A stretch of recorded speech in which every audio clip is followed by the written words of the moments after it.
အားလုံးပဲမင်္ဂလာပါကျွန်တော်နာမည်ကျော်ပါကျွန်တော်ဒီနေ့ဆွေးနွေးပြသွားမယ့်အကြောင်းအရာကကျွန်တော်ရဲ့ဘဝတွေက0ကနေဟီလိုဖြစ်အောင်ဘယ်လိုလုပ်လို့ရလဲဆိုတာနဲ့ပတ်သက်ပြီးတော့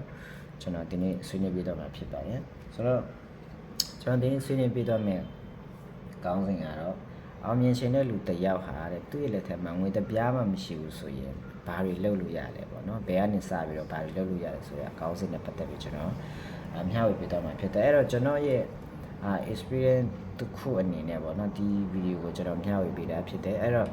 အချို့တော့အကြောင်းအရာတွေအများကြီးလည်းရှိပဲမိတ်ဆွေတို့လည်းဒီဗီဒီယိုရဲ့ comment မှာမိတ်ဆွေတို့တည်ထားတတ်ထားတဲ့ skill တွေကိုမျှဝေပေးရပါတယ်အဲ့တော့အားလုံးကိုဖိတ်ခေါ်ပါကျွန်တော်ကိုယ်တိုင် night ကလည်းပေါ့နော်ကျွန်တော်ရဲ့ဘဝက0ဖြစ်နေတယ်ကျွန်တော်0ကနေပြီးတော့ hero ဖြစ်အောင်ကျွန်တော်ဘယ်လိုဖန်တီးမလဲဆိုတာအခုချိန်ကနေစနေတာဖြစ်ဒါကြောင့်ကျွန်တော်နဲ့သူစ조사အားထုတ်တဲ့လူတွေအားလုံးဟာကျွန်တော်ဒီခက်ခဲထဲကနေပြီးတော့လွတ်မြောက်အောင်မြင်ခြင်းလို့ဖြစ်တယ်ကျွန်တော်လွတ်မြောက်အောင်မြင်သွားတဲ့အချိန်မှာမိတ်ဆွေတို့လည်းလွတ်မြောက်အောင်မြင်သွားမှာဖြစ်တယ်ကျွန်တော်နဲ့အတူစူးစမ်းအားထုတ်တဲ့လူတွေဆိုရင်လွတ်မြောက်အောင်မြင်သွားမှာဖြစ်တယ်အဲ့တော့လွတ်မြောက်အောင်မြင်ခြင်းတဲ့လူတွေဟာကျွန်တော်နဲ့အတူစူးစမ်းအားထုတ်ကြပါလို့ကျွန်တော်ဒီနေ့ကနေပြီးတိုက်တွန်းချင်အဲ့တော့ကျွန်တော်ရဲ့ပထမမေးခွန်းကျွန်တော်ရဲ့ပထမအကောင်းစဉ်ကိုကျွန်တော်စပြီးကြည့်လိုက်ရအောင်ကျွန်တော်လူတွေအောင်မြင်တက်ဖို့အတွက်တွေ့လက်ထက်မှာငွေတပြားမှမရှိဘူးဆိုပါစို့ဒါဆိုလို့ရှိရင်ဘယ်ကနေဘယ်အရာတွေကိုစတင်ပြီးတော့လောက်ကင်လို့ရလဲဆိုတာ ਨੇ ကျွန်တော်မေးခွန်းတစ်ခုပေါ့နော်အဲ့ဒီမေးခွန်းကတဲ့ကျွန်တော်သူ့ရဲ့မေးအစင်းစမ်းကြည့်ချင်တယ်မှာ resort တွေအများကြီးရှိတယ်ဒါပေမဲ့ကျွန်တော်အနည်းကဆုံးအရင်နှင်းမဟုတ်တဲ့အရင်နှင်းနဲ့ဘယ်လိုရင်းနှီးလို့ရမလဲဆိုတာကျွန်တော်ဆွေးနွေးကြည့်မယ်အဲ့တော့အရင်နှင်းမဟုတ်တဲ့အရင်နှင်းကဘာဖြစ်မလဲကျွန်တော်ကငွေမဟုတ်ကျွန်တော်ရဲ့လက်ထဲမှာငွေမရှိဘူးပြီးတော့ကျွန်တော်အတန်းပညာလည်းမရှိဘူးပေါ့နော်ကျွန်တော်မှာအတန်းပညာမရှိဘူးဒါဆိုရင်ကျွန်တော်ဘာလုပ်လို့ရလဲပထမဆုံးအနေနဲ့အမြင်ရှင်တဲ့လူတရားမှာငွေပြားမရှိဘူးဆိုတာတဲ့ဆိုအတော်များများအတော် common situation တစ်ခုပဲဖြစ်တယ်ကျွန်တော်ကအကြောင်းပြချက်တစ်ခုပေါ့နော်ကျွန်တော်ကပြန်ဝေဖန်ပိုင်းခြားဖို့တစ်ချိန်လုံးကျွန်တော်တို့ကဒါအကြီးမဖြစ်နိုင်လို့ပဲကျွန်တော်ဝေဖန်ပိုင်းခြားနေတာဖြစ်တယ်ဆိုတော့ပထမဆုံးကျွန်တော်တို့လေ့လာရမယ့်အချက်ကဘာလဲဆိုတော့ကို့မှာဘယ်အရာတွေကိုအားတန်နေလဲပေါ့နော်ကျွန်တော်ကိုကဥမာပညာရေးတစ်ခုတက်တယ်ဆိုလို့ရှိရင်ကျွန်တော် online ပေါ်မှာကျွန်တော်ပြန်ပြီးတော့မျှဝေမလားကျွန်တော်ပြန်ပြီးတော့တင်ကြားပေးမလားပေါ့နော်ကျွန်တော်ဘာကိုလှုပ်ချင်တာလဲကျွန်တော်ဝါသနာပါတာကိုလည်းအရင်ဆုံးကိုယ်စဉ်းစားရမယ်ကျွန်တော်တို့ဒီစကားတွေက online ပေါ်မှာအများကြီးပြောတဲ့စကားဖြစ်တဲ့အတွက်ကြောင့်မလို့ဒါတွေကိုကျွန်တော်တိတ်ပြီးတော့အကျယ်ချဲ့ပြီးမပြောဘူးဆိုတော့အရင်နေမဟုတ်တဲ့အရင်နေဆိုတာဘာလို့ဆိုလိုတာလဲပေါ့နော်အရင်နေမဟုတ်တဲ့အရင်နေဆိုတာငွေနဲ့ရင်းစရာမလိုတဲ့အရင်နေကိုပြောတာပါကျွန်တော်ဥပမာအဖြစ်ကျွန်တော်လုတ်အားနဲ့ရင်းနေမယ်ဒါမှမဟုတ်ကျွန်တော်တို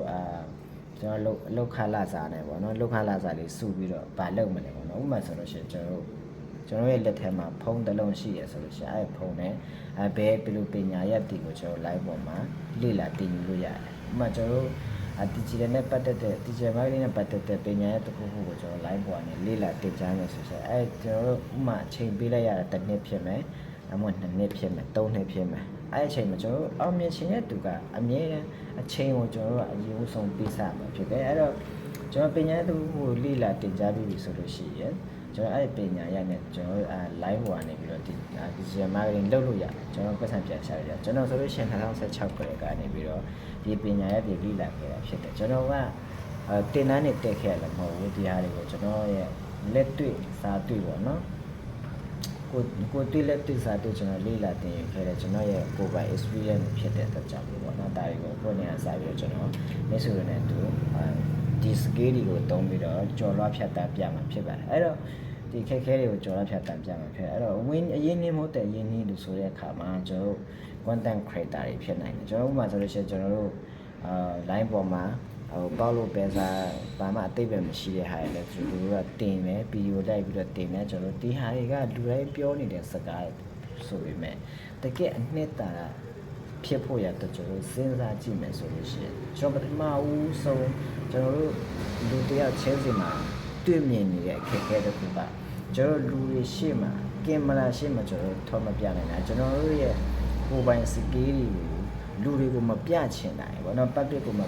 ချပြချင်နိုင်ဥပမာကျွန်တော်တို့ရဲ့ life story ကိုသူများကိုပြောပြတာတော့ဒါမှကျွန်တော်တို့ရင်ဖွင့်တာမဟုတ်ဘဲနဲ့ကိုယ်တိုင်ကြုံတွေ့နေတဲ့အခက်အခဲတွေဖို့ကိုအခြားလူတွေကို share လုပ်တာအမျိုးစုံတော့ဥပမာဆိုလို့ရှိရင်ကျွန်တော်တို့မျက်စိရှေ့မှာဟင့်ကလေးနှစ်ကောင်က ကြည်နူးဆိုတာနဲ့အတူတူဟိုအစာစားနေကြရဲပျော်မျိုးနေကြဒါတွေကိုကျွန်တော်တို့ကလူတွေကိုအခြားလူတွေကိုချပြတာကျွန်တော်တို့ဘယ်လိုပုံစံနဲ့ချပြတယ်ကျွန်တော် photography နဲ့ချပြမှာဒါမှမဟုတ်ကျွန်တော်တို့ဗီဒီယိုတွေရိုက်ပြီးတော့ချပြမှာအဲ့လိုမျိုးပေါ့နော်လူတွေစိတ်ဝင်စားနိုင်အောင်အချို့တော့အရာအမျိုးစုံတို့ကိုကျွန်တော်တို့ကလူတွေစိတ်ဝင်စားနိုင်အောင်လုပ်ပြမယ်ဆိုလို့ရှိရင်ဒါလည်းကျွန်တော်တို့အရင်နှင်းမဟုတ်တဲ့အရင်နှင်းနဲ့ကျွန်တော်တို့